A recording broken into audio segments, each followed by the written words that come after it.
What if I told you that the most formidable tank of the early Second World War was built by locomotive manufacturers?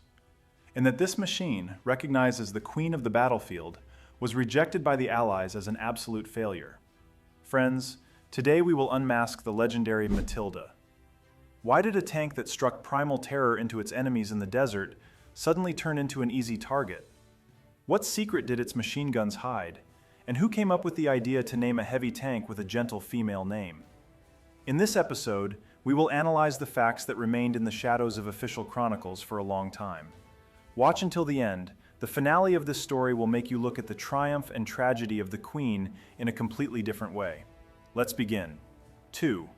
That was exactly how many modern infantry tanks were listed in the registries of the British Army on September 3, 1939, the day the country entered the war in Europe. 2 prototypes of the infantry tank Mark II. Not 2000, not 200, not 20, 2.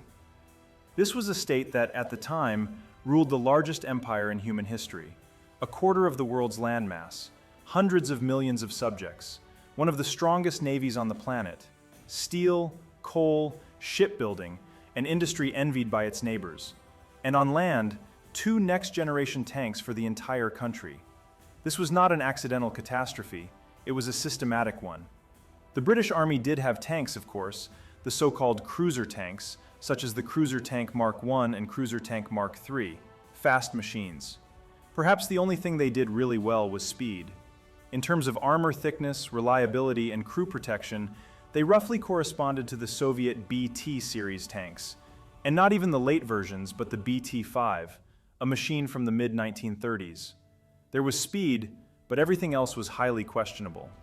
May 1940 in France would show this very clearly. But France was still 8 months away. Right now, it was September 1939, and those same 2 tanks. The origin of this figure is understandable. In 1938, serial production of the infantry tank Mark II did not exist at all. Contracts with 6 manufacturing plants had been signed, and negotiations were underway, but the assembly lines were still silent. In the autumn of 1938, Chamberlain returned from Munich with a piece of paper he called peace. The British industry used this year of peace, from the autumn of 1938 to the autumn of 1939, specifically to launch serial production.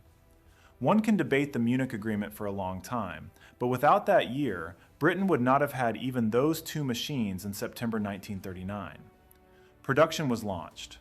The lead developer, the Vulcan Foundry in Newton-le-Willows, a small town in Lancashire that had previously made locomotives and industrial equipment, started first. In December 1939, a second plant joined, the London, Midland and Scottish Railway Company, known primarily for building locomotives. The combined result of these 2 enterprises for the entire year of 1939 was 24 tanks. For the first quarter of 1940, it was another 27. 51 machines in total. Yet contracts had been signed with 6 factories. Only 2 were working. Where the other 4 were is a good question. But before counting factories and production figures, we need to understand something more important. Why did the British Army even have 2 completely different classes of tanks? Where did the idea of building separate machines specifically for the infantry come from? And who was the man who convinced the military that this was the right path? What is a tank for? In the 1930s, this question did not seem rhetorical. A real debate was taking place in military headquarters and academies around the world. Not about design details, but about principle, about the most important thing. There were 2 answers, and they contradicted each other. The first, a tank is mechanical cavalry. Fast, mobile, capable of flanking the enemy, striking the rear, and sowing confusion in the ranks. For this, speed is needed. Armor is secondary. The main thing is to move so fast that you cannot be hit. The second, a tank is a moving shield for the infantry. It walks alongside the soldiers, takes the blow, and clears a path through fortified positions. For this, armor is needed. Speed is secondary. The infantry cannot move faster anyway. Combining both qualities in a single machine was an almost impossible task. Thicker armor meant a heavier machine. A heavier machine required a more powerful engine. A more powerful engine made the entire design more complex and expensive. The circle was closed. The British solved this problem in a straightforward way, by building 2 different types of tanks. cruisers for speed and maneuver, and infantry tanks to support the infantry in the attack. Each type was tailored to a single task, with no compromises. The man who turned the idea of the infantry tank from theory into a specific technical specification was British General Percy Hobart. In the mid-1930s, he formulated the appearance of such a machine. Slow, that did not matter, as the infantry could not run fast anyway. But the armor had to withstand anything the enemy could field against it. The crew had to be sufficient so that each person performed their own job, rather than three at once. This last requirement proved crucial. The French were taking a similar path at the same time. Their Char D series tanks solved roughly the same tasks, supporting infantry, moving under fire, and providing serious armor protection. In terms of mobility and power-to-weight ratio, the French machines were almost equal to the British designs. The tasks were identical, and the concept was similar. But the French put a single man in the turret. One man in the turret meant he had to be the commander, gunner, and loader all at once. In combat, such a person was so overloaded that managing fire effectively was extremely difficult. While he looked through the sight, he could not see the battlefield. While loading, he could not shoot. 3 tasks, 1 pair of hands, 1 pair of eyes. Hobart put 3 men in the turret. The commander observed the battlefield and selected targets. The gunner worked with the sight, and the loader ensured the rate of fire. Each did their own job and only their job. This decision made the turret heavier and complicated the design, but in real combat the difference was immense. The gun on the new machine was a 2-pounder with a 40mm caliber. By the standards of 1939, it was a serious argument against armored targets. However, there was a flaw that the British command did not consider a flaw. High explosive fragmentation shells for this gun did not exist at all, deliberately. The doctrine stated that the gun was needed to fight enemy tanks, while all other targets were to be engaged by the machine gun. How well this logic corresponded to the real battlefield would become clear later. For now, the concept was formulated. It remained to build the machine. And this is where a story begins in which the road between the drawing board and the production plant was much longer than anyone had anticipated. The first Matilda was an honest attempt. The infantry tank Mark I appeared in 1936, a small, angular machine weighing about 11 tons. The crew consisted of 2 people, a driver and a commander, who was also the sole gunner. The armament was a single machine gun. By the standards of its time, the armor was serious. The speed was about 13 kilometers per hour on a good road. In essence, it was a manifesto in metal, proof that a slow, heavily armored infantry support tank was a viable concept. But it was only an idea, nothing more. A single machine gun for armament was too little, even by the standards of the 1930s. A crew of 2 meant the commander was torn between observing the battlefield and controlling the fire. 13 kilometers per hour was the ceiling on a flat road, which meant real terrain dictated its own conditions. The Mark I was necessary. It showed that the concept worked. Now a real machine was needed. Work on it began in 1934, before the Mark I even went out for testing. The lead developer was the Vulcan foundry in Newton-le-Willows. Now, they had to build a next-generation tank. The specifications for the new machine were clearly formulated. 3 men in the turret, a proper gun capable of fighting armored targets, and armor so thick that nothing on the battlefield could stop the machine. The designers coped with the first 2 points. With the third, they exceeded their own expectations. The frontal armor of the infantry tank Mark II reached 78 millimeters. To understand what this meant in practice, a small comparison is useful. German anti-tank guns of the 1939 pattern had a caliber of 37 millimeters. Germany actively equipped its units with them at the start of hostilities in Europe. These 37mm guns could penetrate the frontal armor of the infantry tank Mark II only theoretically, and only at point-blank range. At any real combat distance, the shell simply bounced off.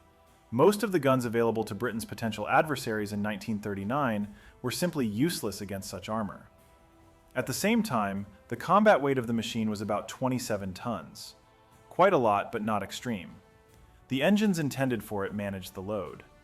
The complex multi-roller suspension design with its characteristic closed side skirts provided the machine with quite decent off-road capability for an infantry tank. The machine turned out exactly as intended. Slow, almost invulnerable, with a proper 3-man crew in the turret, and armed with a 2-pounder, that is, a 40mm gun. The only flaw, as already mentioned, the lack of high explosive fragmentation shells for this gun, was deliberately not considered a flaw by the British command. The battlefield would voice its opinion on this matter later, but not immediately.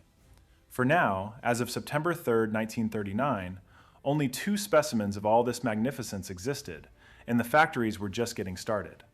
In December 1939, a second plant joined the production of the infantry tank Mark II, the London, Midland and Scottish Railway Company, literally one of the largest railways in the country. Its locomotives pulled trains from London to Scotland, Liverpool, and Manchester. Now, those same workshops had to build tanks. There was nothing impossible about this. A factory capable of manufacturing a locomotive, involving metalwork, welding, casting, and assembling hundreds of individual components, could technically handle a combat vehicle as well. However, retooling production does not happen in a day or even a month. You need to recalibrate equipment, retrain people, and set up a supply chain for components. This is why only one factory was working by September 3, 1939. The Vulcan Foundry in Lancashire was ready first, starting as the lead developer. The London, Midland and Scottish Railway joined in December. The remaining 4 of the 6 factories that signed contracts were still setting up production and would join later with a new version of the tank. The combined output of the 2 working factories for the entirety of 1939 was 24 machines.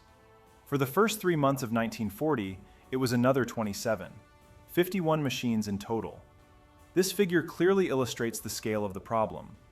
In the spring of 1940, the infantry tank Mark II-A went into production.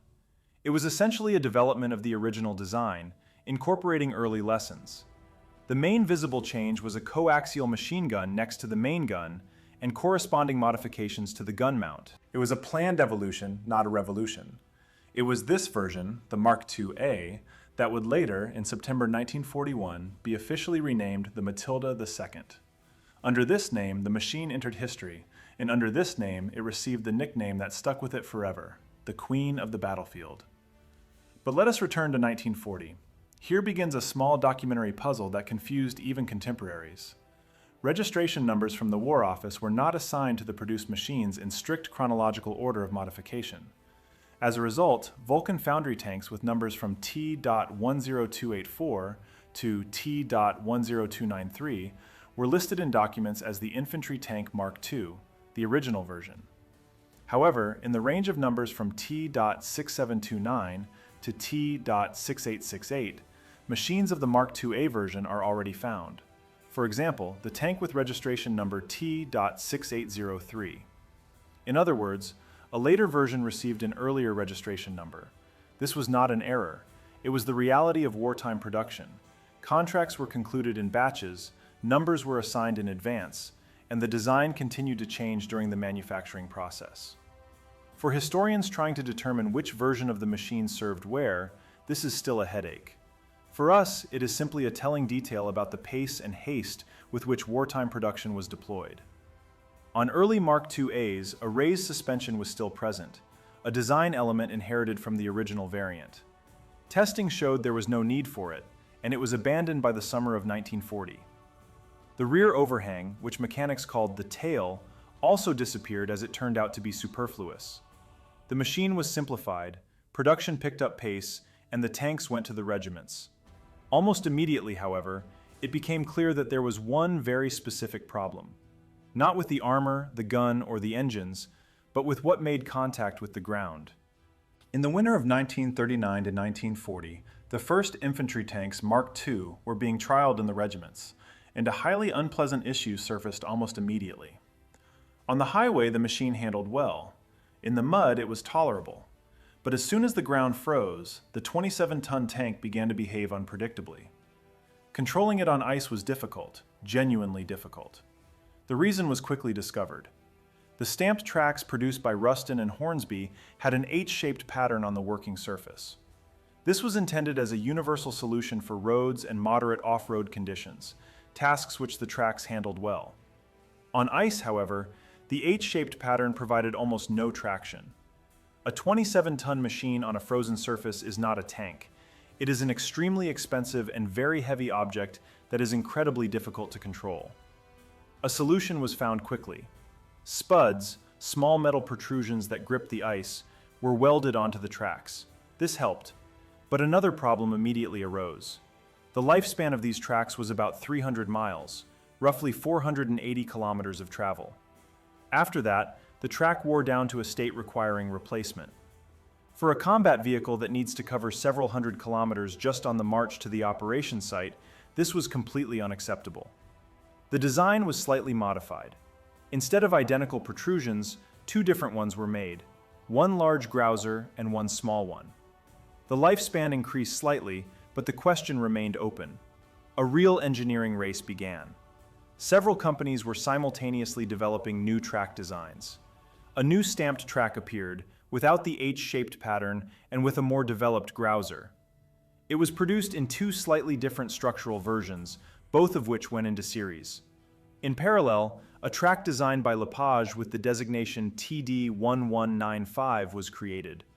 A variant was also proposed by the Ford Company, the very one that built cars. The Ford box track was cast, not stamped like the others. It was more labor-intensive to manufacture, but featured a developed grouser.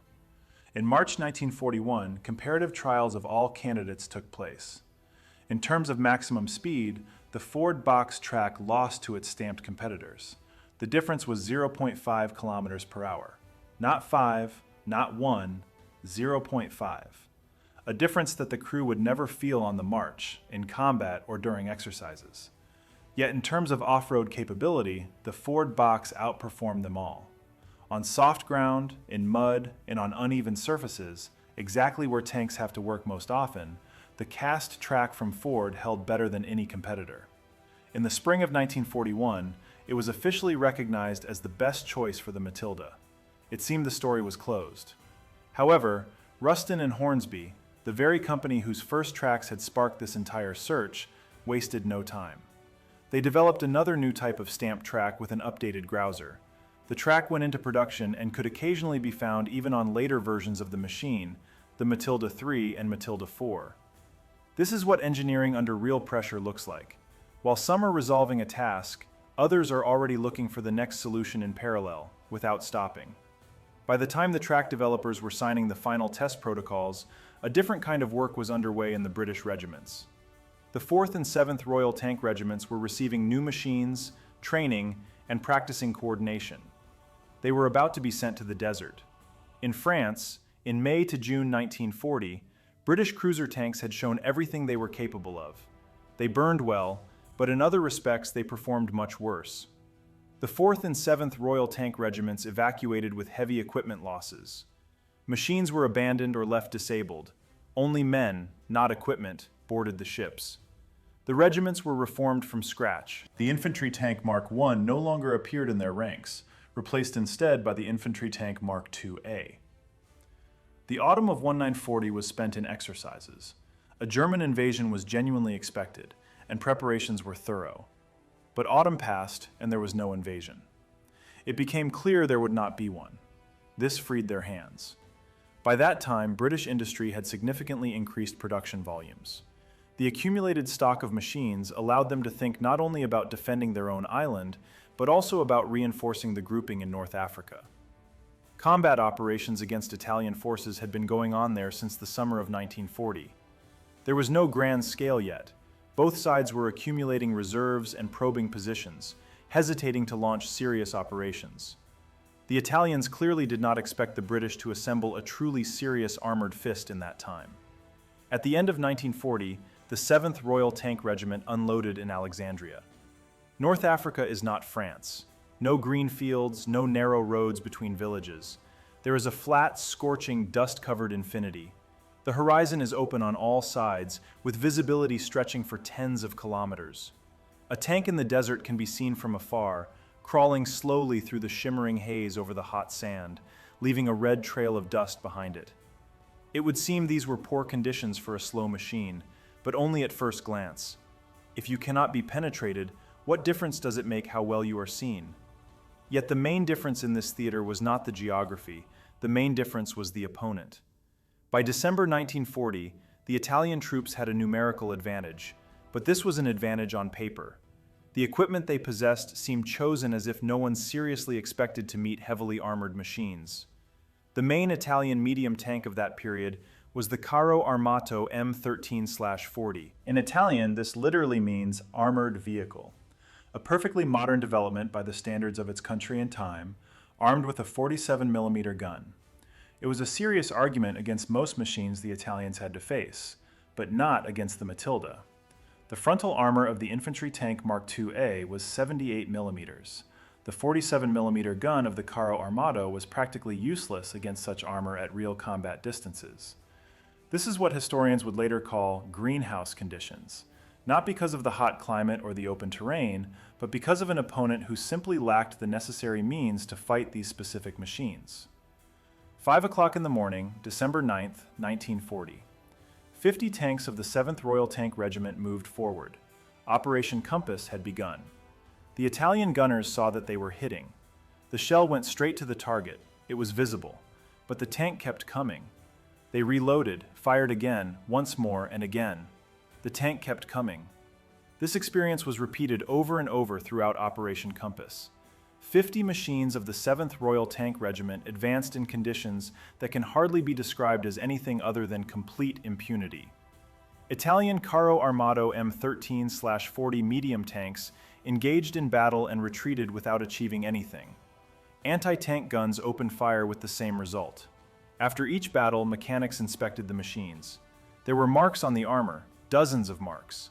Fresh scratches, dents, and traces of shells that had struck 78mm of steel and bounced off. Not a single one of the 50 tanks was disabled by enemy fire. Not a single one. The dominance was absolute. The offensive did not proceed without stops. British forces were modest in numbers, and the shortage of infantry was felt particularly acutely. Every time the scale of the operation demanded more, they had to pause and regroup. But every time the Matildas moved forward again, the picture repeated itself. The Italians fired, and the Matildas kept going. On January 3, 1941, the offensive resumed after a forced halt. On January 21st, Tobruk fell, a fortified city and one of the key strongholds of Italian forces in Libya. In the third phase of the operation, British units took Benghazi and inflicted a severe defeat on the retreating Italian columns. In 2 months, the Italian forces in Cyrenaica, the eastern part of Libya, were on the brink of total destruction. One more push and catastrophe would have been inevitable. But that push did not follow. An event completely unrelated to Africa intervened in history. Greece agreed to accept British military aid, and some of the forces had to be urgently redeployed there. Combat operations in North Africa were temporarily suspended. This turned out to be a strategic error. While the British columns stood still, Tripoli remained in Italian hands. If this port city had been taken, there would have been simply nowhere to receive reinforcements from the sea. But it was not taken. On February 14, 1941, the first units of the Africa Corps began unloading in the port of Tripoli. It was led by General Rommel. He had already seen British infantry tanks in action, not here but in Europe. In May 1940, near the French town of Arras, his units had clashed with machines of this very class. Rommel remembered this, and during the months it took him to reach Africa, he managed to figure out what to do with them. The greenhouse period was over. On July 2, 1940, the British War Office approached the Americans with a proposal. The idea was simple: to deploy production of the infantry tank Mark II-A in American factories. Great Britain lacked capacity, while the United States had the equipment, free space, and experience in large-scale production of complex machinery.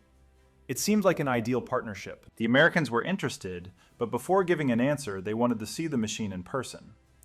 On September 2, 1940, a transport ship carrying an unusual cargo left a British port. On board was a serial infantry tank Mark II-A with registration number T.6803, manufactured at the Vulcan Foundry in Lancashire, accompanied by 2nd Lieutenant Knott. The tank crossed the Atlantic and arrived at the Aberdeen Proving Ground in Maryland, the main testing ground of the U.S. Army, a place where equipment from all over the world was and is tested. Disappointment came quickly. There are few detailed records of complaints in the public domain, but the general picture is clear. A machine created for a specific British doctrine and specific combat conditions, slow, heavily armored, with a gun lacking high explosive shells, did not fit how the American military understood the role of a tank. For them, it was too specialized and too slow a design. The Americans refused. But it was this refusal that launched a chain of events that changed the entire picture of combat operations in North Africa 18 months later. Having received the refusal, the British approached the Americans with another request. Not build our machine, but create something new that will meet our requirements. The main requirement was a gun with proper high explosive fragmentation shells of a larger caliber. Work began in earnest. Thus began the path to the tank that in the British version received the name Grant, and in the American version, Lee. In 1942, these machines would gradually begin to displace the Matildas in British units on the African theater. A single refusal at the Aberdeen Proving Ground, and the entire chain went differently. Now, what happened to the tank number T.6803 itself? It still exists today. It survived the trials, survived decades in storage, and survived the change of eras. The British sent it across the ocean and did not take it back. The Americans evaluated it and refused it. Today, this machine stands in a museum in Canada. The tank with registration number T.6803, a witness to negotiations between two allies and the starting point for an entire family of new machines, stands quietly in a peaceful museum hall today, in no hurry to go anywhere. However, in 1940, there was no one to hurry. While T.6803 was undergoing trials at the Aberdeen Proving Ground, Operation Compass was still unfolding in Africa. The Matildas were moving forward, and it seemed nothing could stop them. But the first ships were already unloading in Tripoli, and the man who stepped off one of them on February 14, 1941, already knew what to do. In May 1940, near the French town of Arras, British infantry tanks had caused a panic in the German ranks. Heavily armored machines, which nothing could penetrate, broke through the positions. German anti-tank shells bounced off them like peas off a wall.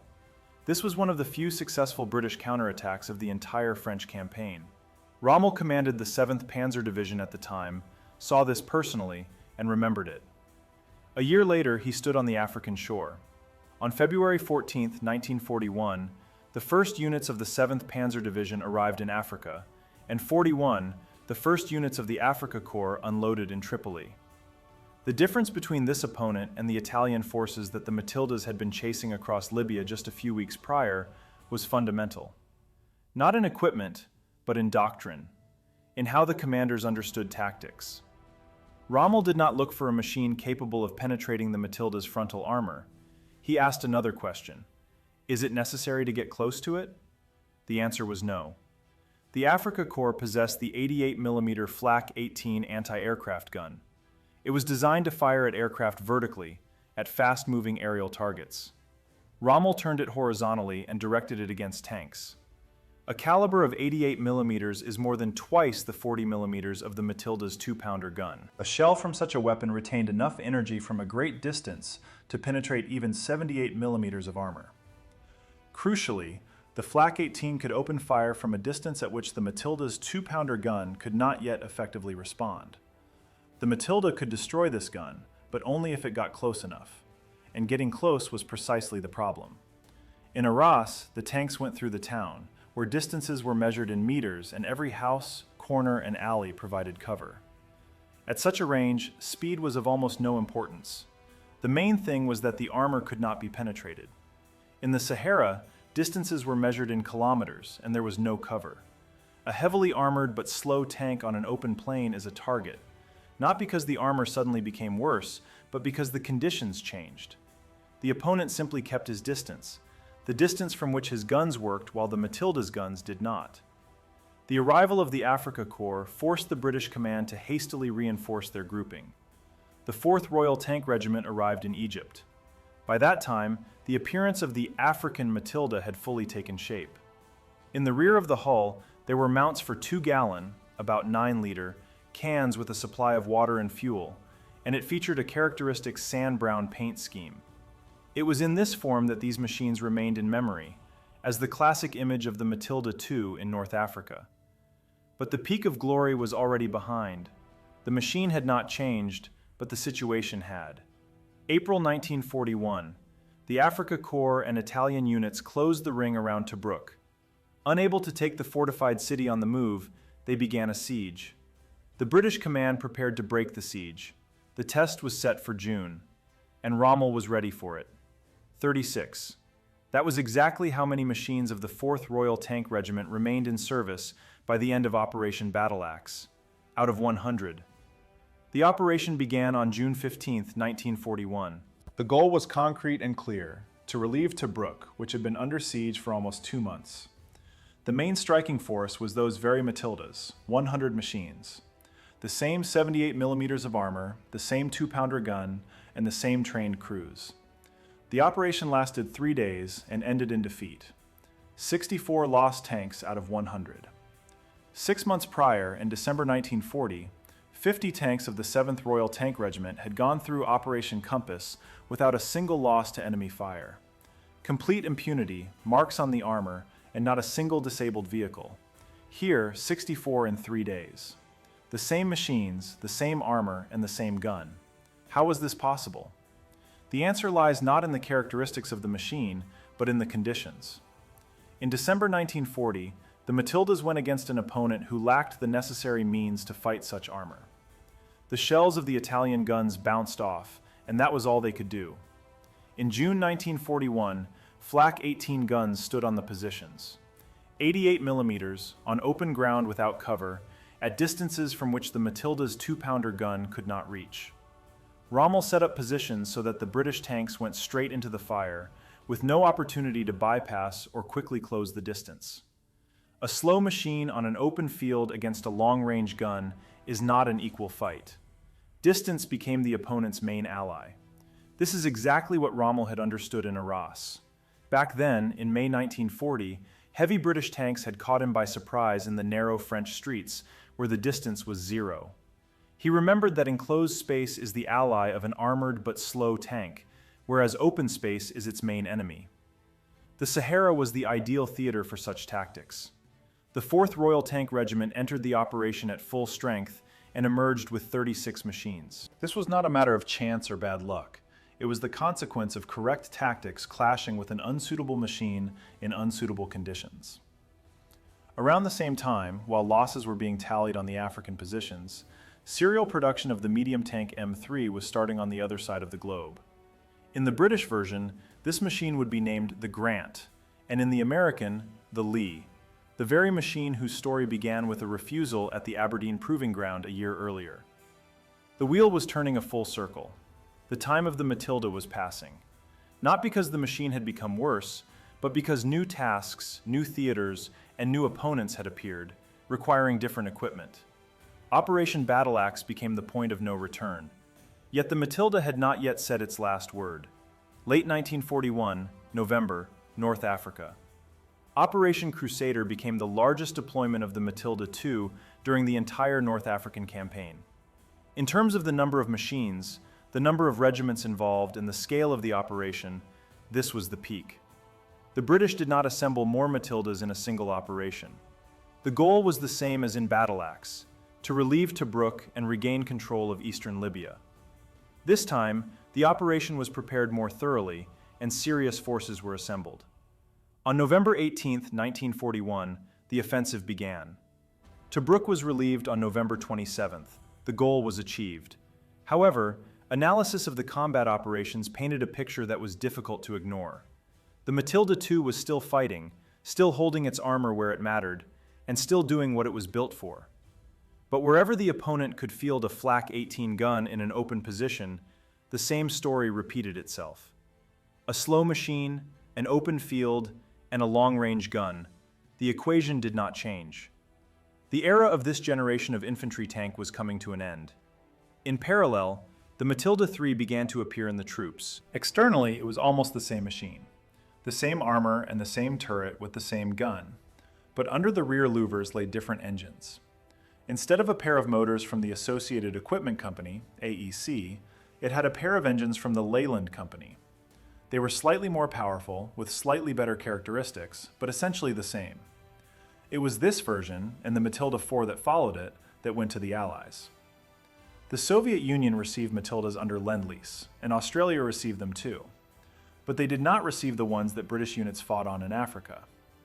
Versions with AEC engines, that is, the Matilda II, were not supplied to the Allies at all. Not a single one. Only Leylands. This is an important distinction that often gets lost in general accounts of this tank. A clear picture emerges. The machine that bears the name Matilda and is firmly associated with the British presence in North Africa is the Matilda II with AEC engines. It was this version that was the most mass-produced of the family among those that fought directly under the British flag, the actual queen of the battlefield, whose story is told in this video. What went to the Soviet Union and Australia is a separate chapter that deserves its own conversation. By the end of Operation Crusader, everything was clear. The Matilda II had served its purpose as the main striking force of the British armored grouping. It was being replaced by equipment with more powerful guns, capable of firing high explosive shells and working not only against armored targets. The Grant and Lee tanks, whose story had begun with a refusal at the Aberdeen Proving Ground a year earlier, were already sailing from American ports to African ones. The Matilda II had done its job. Now, let us talk about what this job meant in figures. Let us talk about the numbers. During 1940, British industry delivered 295 infantry tanks Mark II-A. In itself, this is not a giant number. For context, 473 cruiser tanks of all models were delivered during the same year of 1940, almost 1.5 times more. Cruiser tanks were built in larger numbers, but it was the Matilda that made the difference on the battlefield. This speaks volumes. During the first quarter of 1941, another 157 machines of this same version were delivered. Most of the 185 tanks delivered in the second quarter of that year also belonged to the Mark II-A. In total, more than 500 machines were produced in this version alone, not counting the original Mark II. By roughly the summer of 1941, production of the version with AEC engines ended. Here is a small paradox that is worth noting separately. The machine officially received the name Matilda II only in September 1941. By that time, its production was already ending. The machine received its famous name almost at the finish line of its production run, like being handed an honorary diploma for achievements on the day you are already packing your bags. There is also another detail, small but characteristic. Toward the end of the production cycle, the slits in the lids of the boxes on the front of the hull disappeared. This was a minor design change that did not receive a separate designation in any documents. They simply removed them, and that was it. But a knowledgeable person, looking at a photograph, will immediately identify it as a late machine from the final batches. Such details are like growth rings on a tree cross-section. Only a few know how to read them, but they are always there. Production expanded exactly as it should have under real pressure. Contracts had been signed with 6 factories. 2 of them, Vulcan Foundry and the London, Midland and Scottish Railway Company, produced the original Mark II version. The rest joined in the production of the Mark II-A. By 1941, several factories were working in parallel, ramping up the pace precisely when the machines were needed most in North Africa. If we add up the original Mark II, 24 for 1939 and 27 for the first quarter of 1940, plus all the Mark II-A's until the end of production, we get more than 600 machines in total. Not thousands, but they form the backbone of the British armored forces in North Africa during the most critical period, from December 1940 to the end of 1941. The Matilda II became the most numerous version of the family among those machines that fought directly under the British flag. Not on paper, not by contract, but in the field, among the dust, the heat, and the shell marks on the frontal armor. These are not words for the sake of beauty, it is simply a fact. The numbers have been told, but there is something that no production table can reflect. Most tanks do not survive until peacetime. They are disabled in battle, they burn, they drown, they are stripped for parts, or they are sent to be melted down. Military equipment is a consumable material. That is how military logistics views it, and that is how it disappears in reality. The fact that several Matildas have survived to this day is remarkable in itself. The tank with registration number T.6803, the very one that crossed the Atlantic in the hold of a transport ship in September 1940, underwent trials at the Aberdeen Proving Ground and was rejected by American specialists, stands today in Canada. It survived the trials, survived the war years, and survived decades of storage. In the Tank Museum in the British town of Bovington, one of the largest in the world, there is also a Matilda II. In Australia, where Matildas were used in the Pacific Theater under completely different conditions and against a completely different opponent, machines have been preserved at the Australian War Memorial in Canberra. This is what happens when you stand in front of such a tank in a museum hall.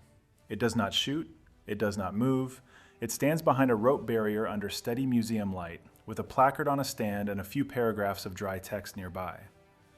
But if you know its history, if you know that this very machine, number T.6803, crossed the Atlantic, stood under the gaze of skeptical engineers, was rejected, and remained across the ocean while other identical machines did their job in the African desert, you look at it in a completely different way.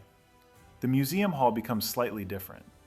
4 people in the crew, cramped, noisy, with the red-hot metal of the hull in the African heat impossible to touch with bare hands after a few hours in the sun. Visibility from the machine was limited, and communication with other crews was unreliable. All of this was the ordinary reality of the Matilda on the battlefield. But at the same time, there were 78 millimeters of armor all around. In December 1940, during Operation Compass, Matilda crews heard the strikes of shells against the armor. A sharp, metallic clang, close, echoing through the entire hull, and then silence. Nothing happens, and the machine goes on. You go on. Such an experience leaves a mark. This is why memories of the Matilda in memoirs, archives, and family stories are colored in a special tone, neither triumphant nor bitter, but something in between. Respect for a machine that, in its hour, did exactly what it was created for, and did it well. This is not a technical characteristic. It is the experience of people who trusted this armor with their lives and got what they counted on. Several of these machines stand in quiet halls today. T.6803, Bovington, Canberra. They are still here. And this leads to the final question of this story, not about numbers or chronology, but about what the Matilda II really was. The same machine. On December 9, 1940, 50 tanks went into battle, with not a single one disabled by enemy fire. Shells striking the armor and bouncing off, the opponent retreating, and complete impunity. On June 15, 1941, 100 tanks went into battle, with 64 lost in 3 days. The same 78 millimeters of armor, the same 2-pounder gun, the same engines, and the same speed, or rather, the same lack of haste. The exact same machine yielded 2 diametrically opposed results. This is the main lesson of the Matilda II. Not a technical one, not a tactical one, but a philosophical one. There is no such thing as a universally good tank, just as there is no universal solution in general. There is only a solution precisely tailored to a specific task.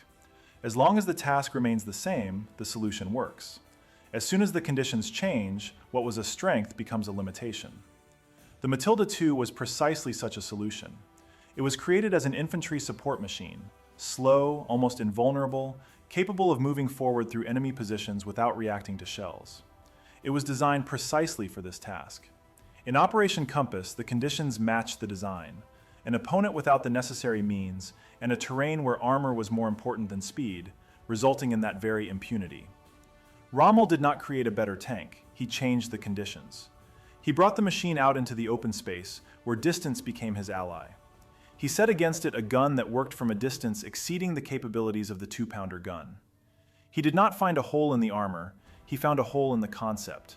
And there is nothing in this that can be blamed on the machine itself. It was what it was created to be, precisely that, no more and no less. They called it the Queen of the Battlefield, and this name is more accurate than it seems at first glance.